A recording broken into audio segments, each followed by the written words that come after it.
ओम नमः शिवाय। दोस्तों जय श्री राम। स्वागत है आपका हमारे यूट्यूब चैनल मंत्र साधना ज्ञान में। दोस्तों, हमने पिछली वीडियो में बात करी थी कि हम घर बैठे कैसे पता करें कि हमारे साथ कोई नेगेटिविटी या हमारे ऊपर कोई तंत्र क्रिया की गई है। तो पिछली वीडियो अगर आपने ना सुनी हो तो एक बार आप जाकर पिछली वीडियो हमारे चैनल पर जाकर चेक करें कि घर बैठे कैसे पता करें कि हमारे ऊपर कोई नेगेटिविटी, हमारे घर पर कोई नेगेटिविटी या कोई तंत्र क्रिया की गई है। दोस्तों, आज हम इसी के बारे में आगे जानकारी देने के लिए आए हैं, आगे बात करने के लिए आए हैं कि हमारे ऊपर अगर नेगेटिविटी है, अगर आप जिस माध्यम से मैंने आपको बताया, जो मैंने आपको स्थितियाँ बताई, इससे जो मैंने आपको विधि बताई, अगर इससे आपको पता चलता है, अगर आपको महसूस होता है कि हाँ हमारे ऊपर नेगेटिविटी है, अगर आप बार बार डॉक्टरों को दिखाते हैं, अगर आपके ऊपर कोई बीमारी बार बार हो रही है, आपको बीमारी का निवारण नहीं मिल रहा है, कोई आपको समस्या आती है, रोग आपका नहीं जा रहा है, आप दवाइयाँ खा रहे हैं, आप सालों साल से परेशान हैं, आपके घुटनों में दर्द है, आपके कमर में दर्द है, आपके कंधों में भारीपन है, आपका शरीर भारी रहता है, आपका स्वास्थ्य अच्छा नहीं रहता है, तो अगर ये समस्याएं आप पर है तो निश्चित तौर पर ही आप पर नेगेटिविटी है। तो चेक करने की विधि मैंने आपको पिछली वीडियो में बताई है, और उस वीडियो को जाकर आप अगर आपने ना देखा हो तो देखें। चलिए आगे आप बात करते हैं कि इसका निवारण क्या है। तो दोस्तों देखिए, इसका निवारण क्या है कि हमने ऐसी मानसिकता बना ली है कि ये भूत प्रेत नेगेटिविटी ये सब बाबाओं के बनाए प्रोपेगेंडा हैं, ये सब फालतू की बातें हैं, ये कुछ होता नहीं है, ये है वो है। आप मुझे ये बताइए कि अगर आप श्वास लेते हैं तो कहीं ना कहीं हवा तो है। अगर आपको हवा दिखती नहीं है तो इसका ये मतलब थोड़ी है कि उसका अस्तित्व नहीं है। जिस चीज़ को हम देख ना पाएँ उसका अस्तित्व नहीं है, ऐसा तो है नहीं। ऐसे ही इसी क्षेत्र में प्रेत बाधा और ये भूत प्रेत बाधाएं होती हैं, देव होते हैं, पितृ होते हैं, ये सब चीज़ें होती हैं, तो इन पर हमें विश्वास करना पड़ेगा। अब इन पर हम विश्वास करें और इसका निवारण करें कि हाँ वास्तविक में ये चीज़ें होती हैं। आप देखिए आपके जीवन में बदलाव आएगा।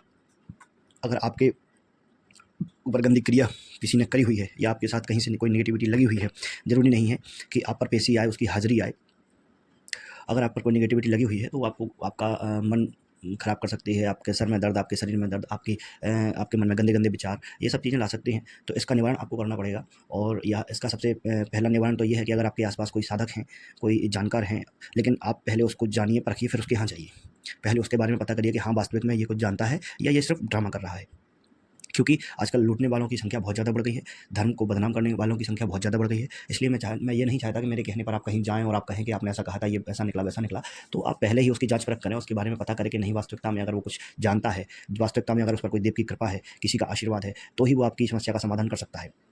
तो दोस्तों, आप सबसे पहले उसके पास जाएँ, उसको अपनी समस्या बताएँ और उससे कहें कि हमारा आप निवारण दें। अगर आपको हाज़िरी आती है, अगर आपको कोई बड़ी समस्या है, आपकी बीमारी सालों साल से पुरानी, सालों साल से है और उसमें आराम नहीं लग रहा है, तब तो आपको जाने की आवश्यकता है। अगर नहीं है, अगर आपको इतनी समस्या नहीं है, आपको केवल गंदे स्वप्न आते हैं, आपको हल्का-हल्का शरीर में थकावट और सर में दर्द, ऐसी ऐसी कोई समस्याएँ होती हैं, या आपको बार-बार गंदे सपने आते हैं या कुछ भी, तो इस चीज़ का निवारण आप स्वयं घर पे ही कर सकते हैं। इसका निवारण सबसे अच्छा अगर कहीं है तो वो है हनुमान चालीसा।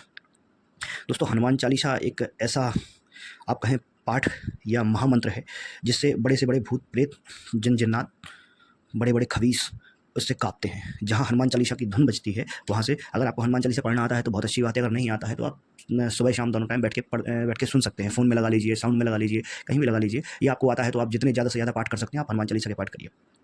अगर आपको ज़्यादा बड़ी समस्या है, हनुमान चालीसा से भी हो, तो फिर आप बजरंग बाण का पाठ कर सकते हैं। बजरंग बाण स्पेशल जो है तुलसीदास जी ने भूत प्रेतों के लिए ही लिखी है। तो बजरंग बाण जो है, आपके जो शत्रु हैं, जो आप पर क्रिया कर रहे हैं, आप पर कोई तंत्र कर रहे हैं, तो उससे क्या होगा कि आपकी जो तंत्र करने वाले हैं उनका शमन होगा, और जो आप पर क्रिया करने वाले हैं उनका नाश हो जाएगा। क्योंकि उसमें बजरंग बाण में जो है शत्रुओं का नाश भी होता है और शत्रुओं की बुद्धि भी भगवान फेर देते हैं, और आपके साथ जो नेगेटिविटी और गंदी शक्तियाँ हैं उनका भी ख़त्म कर देते हैं। तो आप हनुमान चालीसा या बजरंग बाण का पाठ कर सकते हैं।